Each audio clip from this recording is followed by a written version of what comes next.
And welcome to the Comic Corner. My name is Damon. He is AF. He is on a 2 second delay, so pardon our interruption for the day. AF, how are you doing today, man?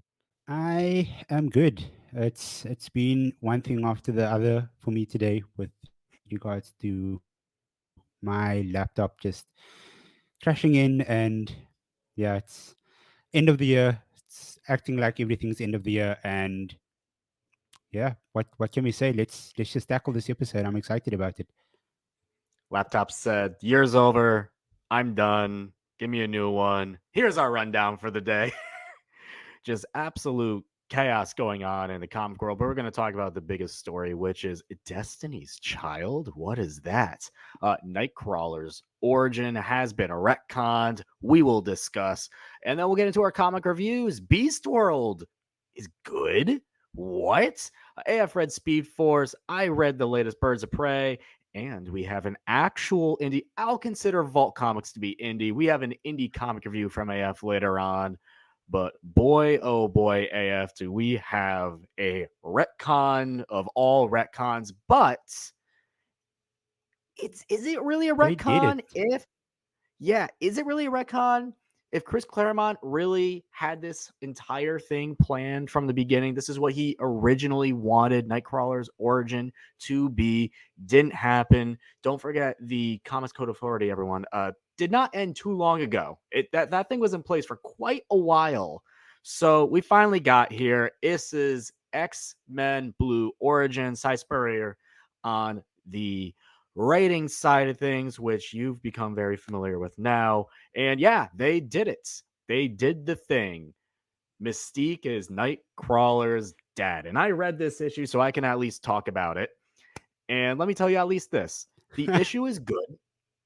I'll say this: the issue is good. It's a good issue.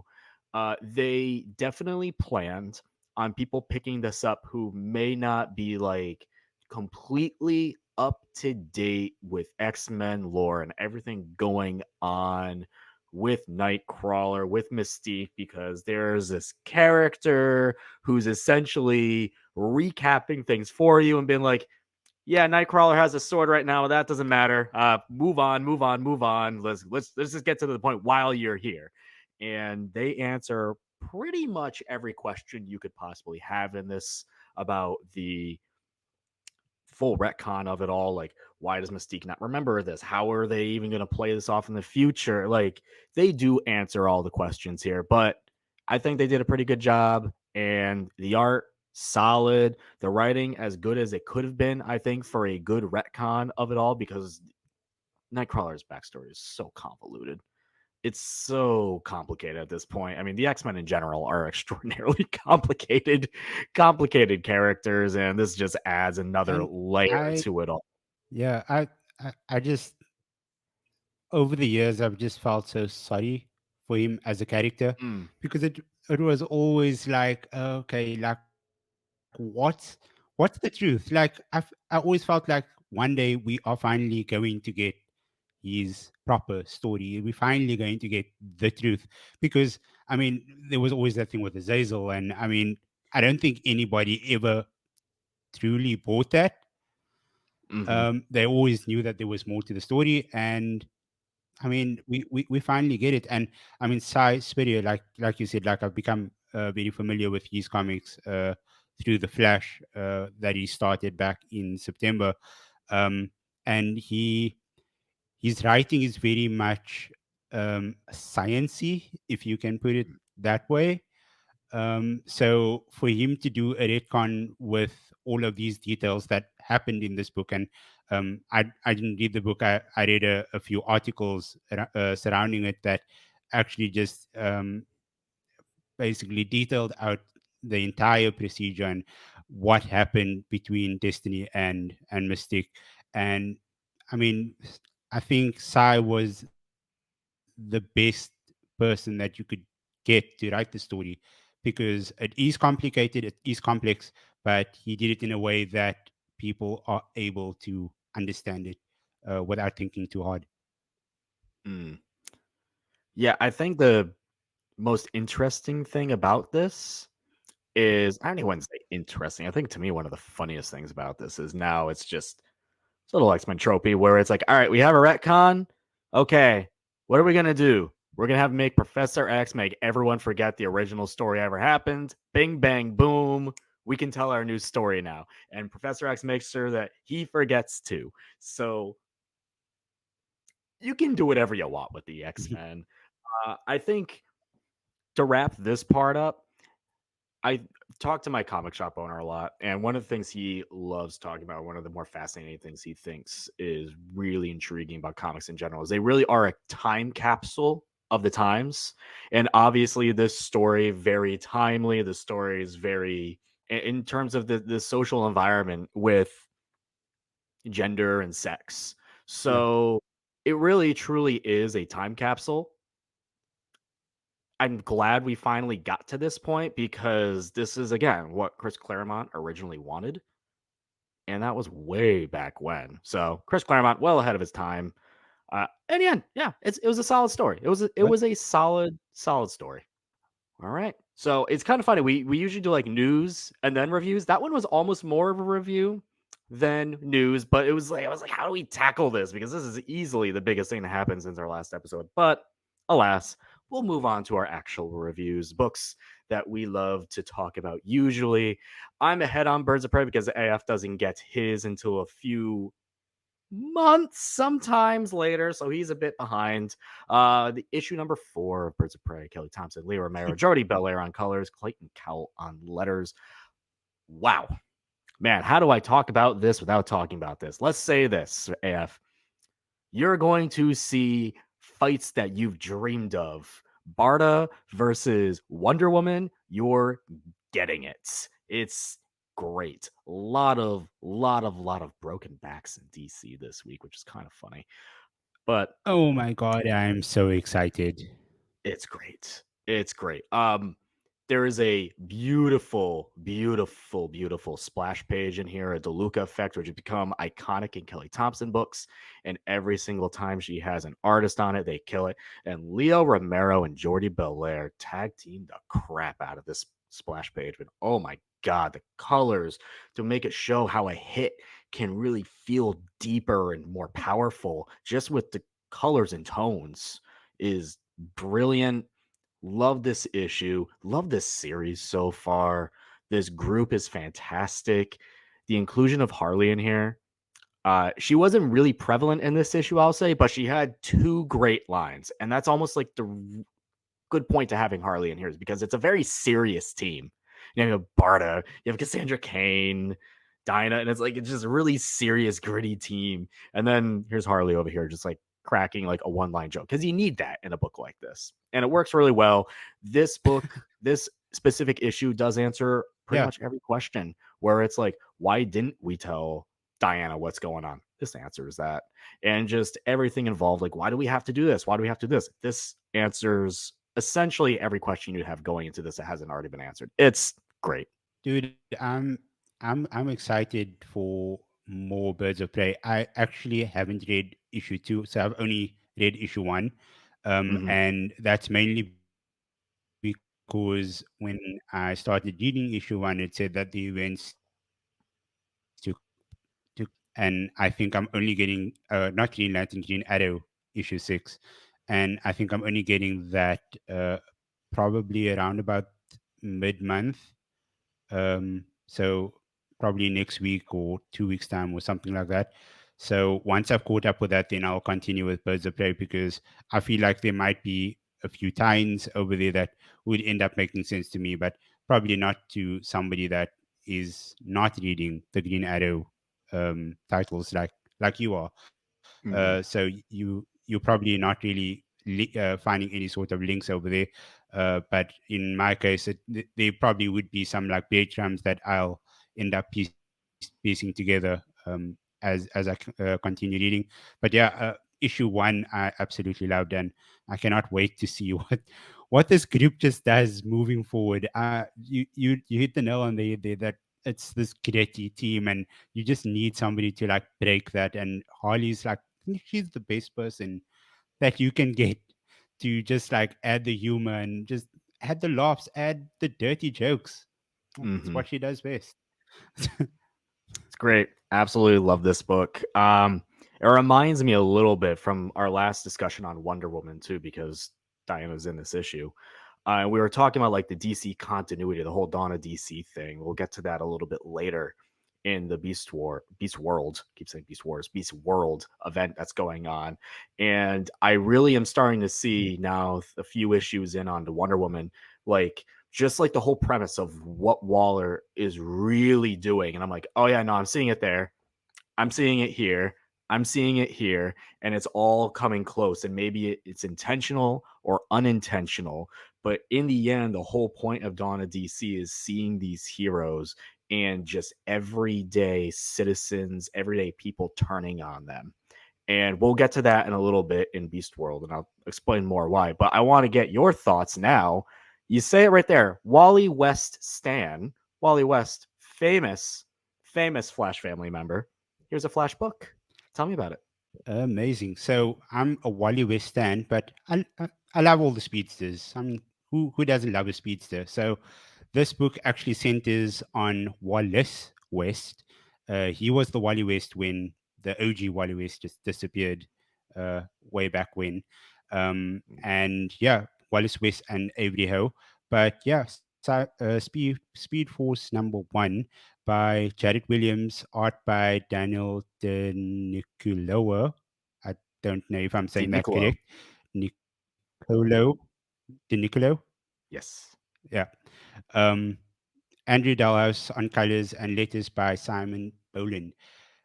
I mean, Jared Williams, I actually checked to see how old he was because, or how old he is, because as I read the book, I'm like, this sounds like a Gen Z writer wrote this book. And I found out that he's just a few years older than me. And I mean, you can tell by the tone of this book that he wanted to treat these characters like teenagers, like kids. Like you shouldn't have to mature these characters just to cater to the masses. And I'm so glad that he did that. So as I said, the main characters are Wallace West and Avery Ho. Avery Ho is the Flash of China. They're just teens. They're having the best time ever. The book starts off with them playing video games with Connor Kent, Superboy. Um, and yeah, as we move on, we find out that the plot is essentially them trying to find out what happened because there's a disappearance of all the scientists in Star Labs, not just the Star Labs in Central City. We're talking global. All the scientists in Star Labs globally, they just disappeared. On the way, they ran into Masiminos, the twins from the Teen Titans TV show, animated show. Yeah, so that's a nice little thing over there. But the two of them, they mind control, and they eventually beat them and get try to get to the bottom of everything. And they find out at the end. Am I allowed to give a spoiler over here? Oh, sure. Yeah. Are we good with that? Yeah. So it finds out. We find out at the end that Music Meister is behind it all, and that goes with the entire trend of Dawn of DC, where they bringing all these old villains and old characters back, dusting them off, reintroducing them into these comics, and yeah, I'm all for that, man. um, what what do you think? Are you a Speedster fan? I don't think I've ever asked you that. So you know my big thing.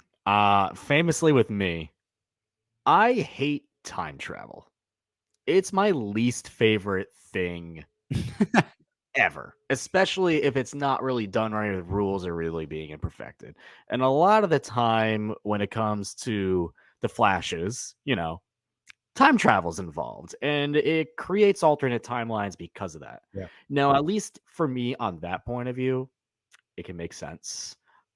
Where you have a rule and you can kind of stick by it, but things do get messy. Things get messy all the time, and I'm still growing in terms of my DC knowledge and my DC comfort zone. But I can tell you a lot of the times, if you need something retconned, a Flash is going to be involved in some way or another. So Yeah, Yeah, that's kind of like my 100%. relationship with the Flash. Yeah, like that's all valid. And I mean, just to go back to this book again, like I know a lot of people won't like what Jared Williams what he did with the dialogue in this book, and I've seen people on Twitter already. They've called him out. They started bashing the dialogue that he used. And I mean, dude, like you're trying to cater to a younger crowd. You're trying to get people to read this book, people that probably wouldn't have picked up a comic before. Um, I've seen people call the dialogue painful, but I don't care. These are younger characters. Like I said before, it's silly to mature them to a point where it wouldn't make sense. So Mm, go read Speed Force. It's a fun story. You'll have a good time. all right. Okay. All right. We're sticking with DC because 2023, I put it out on the Blue Sky app because why not these days? 2023 is DC's year, honestly. 2023 has been fantastic for DC Comics. But one of the big things I have been critical on for them has been like some of their events. Now they did have Dark Crisis, which was fine. And then like they threw in that nightmare event before Halloween in the summer. And it was like, why? We were like kind of poo-pooing it a little bit. And I read like the first issue. It was like, I'm not interested. Anyway, here's a new event. Beast World. This has been teased in the Titans book, like things coming up, and we finally got here. I don't really want to get into plot spoilers with you if you are interested in reading this at all. But what I will say is this book made me go back and read Night Terrors because events from Night Terrors tied into this book. Right. Yes. Events from Night Terrors, specifically the finale of it, the last few pages of it, tied into this book, which then tied into the grander Dawn of DC saga with Amanda Waller. And that got me very excited. Now, one of the great things about this book specifically that I will talk about loosely is it really mm, grasps the total continuity of DC right now. When a world wrecking event is about to happen, the world doesn't turn to the Justice League because there is no Justice League, and they accept that and they know that. So when Superman and Bruce are in a room with everyone, Bruce looks at Dick and says, "This is your team. What do you want to do?" Small moments like that I really appreciate. And I know Tom Taylor's writing it, so it makes sense. The guy who's writing Titans is going to make sure that the Titans get their shining moment and they're calling the shots. But that's the Yep. important thing here with the DC continuity that I'm not seeing at some other companies right now where everything's just kind of happening. I was like, oh, there's stuff going on here, there's Yep. stuff going on here. Things get brought up in different books. It's the DC continuity has been great. This book in particular, I'll point this way actually. This book in particular is genuinely a really good first issue to an event. This book made me want to go back and read other events. This book makes me want to go and read tie-ins. I'm reading tie-ins to this event right now because I was like, man, this first issue made me invested instantly. It tied into the first arc from Titans. It tied into Night Terrors, and it ties into the overall Dawn of DC. It hit all three marks. And I was like, wow, what a concept. Is are they tying in? Did they tie into Night Eaters, the main Night Eaters story, or Yes. any of Main main the? night main Uh, night terror story, the final few pages ties into the first issue okay, of this. So, do okay, you want me cool. to And say how? Do you want me how to say many how and issues? why? Maybe not. Maybe not. Maybe Okay. not. I'd like to be surprised when I Okay. because how long is this event? This event is only a couple months long, and each of the main issues are coming out every other week. Okay. Yeah, I think I'm probably just going to wait for this to come up at my comic book store, and then I'll start getting into it. So, yeah, Beast World actually good. I was shocked. I was not looking forward to this event at all. I'm seeing, I mean, they were teasing this too. I was seeing like, oh my god, here's Harley Quinn as a bunny. Oh my god, here's Dick Grayson as a whatever he is. I could as a wolf of naturally. I was like, oh no, oh we're doing this, but they have a reason for it. I actually thought the reason was really dope. Um, they made Beast Boy really have a really freaking cool moment. And yeah, I'm Beast so World. glad. I'm so glad. I'm glad that he's getting some spotlight finally. Like, Mm, dude deserves it. absolutely. Garfield justice. Absolutely. So we had 3 DC books. Why not do something a little out of order, a little unnatural for us, shall we say? Unnatural Order from Vault Comics. Tell me about it. Yeah, man. Unnatural World by Chris Yost, Val Rodriguez, Diablo Kelly from Vault Comics. And we know how good Chris Yost is at building a story. After all, he's the co-creator of X-23. Mm, He's the writer of so many X-Men stories and issues over the years. And I think he had a writing hand in Thor Ragnarok as well, if I'm mm, not mistaken. Yeah, so I mean, we know how good his talents are. And uh, just a s- just to take a step back quick, I'm not normally an indie person. I normally stick to either DC or Marvel. But yeah, this time I went to my comic book store. I spoke to the guy over there, and he gave me a bit of a premise about what's happening over here, and it's medieval stuff, bloody, gory, sorcery. I'm like, okay, let's just step out of my comfort zone a bit and let's try to go this route. I'm just going to give a bit of the premise of what nice. the story is about. Let me just bring this up. Give me a second. Yeah, after the fall of the Britons and the Roman invasion of Hibernia, the captive known only as the Druid is released, sending a darkness across the world, an age of horrors, of fire and entrails. Innocent burn in the wicker fields who would resist learn of the existence of a man who even the Druid fears. So, I mean, it's very much medieval. Uh, just reading that premise just takes me back to so many of the pages, the colors, the art, amazing.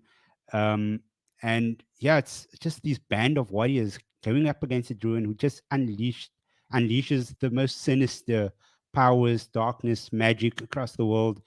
There's so many good pieces across the issue. Rodriguez and Kelly, they shine so bright with all the colors, all the art. It resonates to every single word that Yas puts out. And yeah, if you're looking for a dark fantasy story, then this should be your go-to. Does it all: monsters, sorcery, blood, you name it. And Yas storytelling talents is so apparent, and the cliffhanger at the end of it just makes you want to pick up that second issue immediately. Proper comic. Proper comic then. When it comes from me, I'm not really into like the medieval stories, but general thoughts. I mean, just from that description, sound pretty cool. I've been actually, I mean, totally off subject. I've been watching like an anime that's very medieval, very Lord of the Rings esque, and I've been really digging it. So maybe I can dabble in this because you never know. Some things can surprise you. Yeah, there were a couple of pages that actually took me back to the Supergirl Woman of Tomorrow book. Um, Oh, there were a lot of things that like reminded me of that art, of that sort of story. And yeah, I think you'll enjoy it. I think you should go ahead and pick it up. sounds good, man. Like that. You just said Supergirl Woman of Tomorrow, like one of my favorite DC comics ever. So now your expectations just went from like from here. Oh no! Now we're up here. Yeah. Well, the story isn't exactly the same. It's just like there were like one or two pages that like the art Mm, just resonated with me in a way that mm. I'm like, oh, this seems a bit familiar. So is it sort of like not well, I mean that had like very washed watercolors. Is it sort of like that with the colors? Was it like that or is it the actual the Yeah, art? The it's colors, very yeah. similar. Okay. Yeah, yeah. Okay. Yeah. So the colors Intriguing. are quite similar. Yeah. All right. I like that vibe. I like that vibe. I just want to, I just Yeah. yeah, I just want to go back to our last episode where I spoke about White Widow. Mm. Um, did you ever get around to picking that up? No. If anything, when it comes to so with me, when it comes to books like that, I may check it out on a trade. I do have Marvel Unlimited, so I could check it out on there eventually, either 3 months, whatever comes first, a trade or if I pick see it on MU first, it'll be like one of those. But looking ahead, I'm looking ahead for the next couple weeks of comics that I'd be talking about. We are planning, I don't want to say this officially because I haven't officially confirmed this yet, but we are planning a special holiday themed episode revolving around one of let's just say one of the best Avengers events characters out there coming up. So hopefully we get that done. But before the year ends, we still have a lot of comics to go. For me, I'm looking ahead. Action Comics is wrapping up with Philip Kennedy Johnson's run. It's been so good. I've been reading War World to get up pace, which is kind of funny because I kind of started at the end of it, and now I'm going back to go read it, and that's been really cool because that story is so Yeah. great. Nightwing, I think we're finishing up his little pirate booty run, his pirate booty arc. Beast World number 2 comes out next week. Can't wait for that. And just, Wonder Woman, Superman. Those have just been so good for me. For me, they've been so good. Superman. Those have just been so good for me. For me, they've been so good.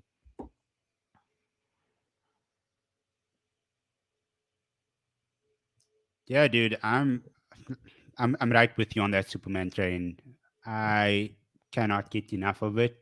I just want to see what's going to happen next. I think um, this week, if I think the final Unchained story should be reaching me, so I'll Okay. finally get get caught up on that one. And then the Green Lantern and Green Arrow issues before the end of the year. I can't wait to see what happens next over there. I've been talking about it every single episode. And yeah, give me more. Jeremy Adams, give me more Josh Williamson. I just want more of their writing. I'm a sucker. Me too, man. Me too. I mean, I have my favorites. You have your favorites. That's what makes comics so great. We're keeping this episode short this week, as you saw from the rundown. Not a whole lot going on for us, but some good comics nonetheless. AF, thank you for coming on and talking comics as per always. Where can people find you on the interwebs? Yeah, I'm at AF Parker 642 on all socials. That's X, Instagram, TikTok, everywhere. I don't post TikToks, but I'm one of those guys in the background, just like scrolling, liking, scrolling, reposting. But yeah, I'm very active on X. I'm active on Instagram. So yeah, that's where you can find me. What Nice. about you, Damon? You can find me on Twitter at Damon Tweet. I still call it Twitter. I don't care. You can find me at Twitter at Damon Tweet. You can find me on TikTok at Damon Talks Comics. You can find me on Threads. You can find me on Blue Sky. You can find me wherever there's a new social media app popping up these days. Who knows how much longer I'll be on any of those? Who even knows? But that was another episode of the Comic Corner. Thank you for listening. We'll be back again in a couple weeks because we are sticking on a schedule here every other week. Comics galore, news, reviews, all of it. Thanks for watching, everyone. Have a great rest of your day.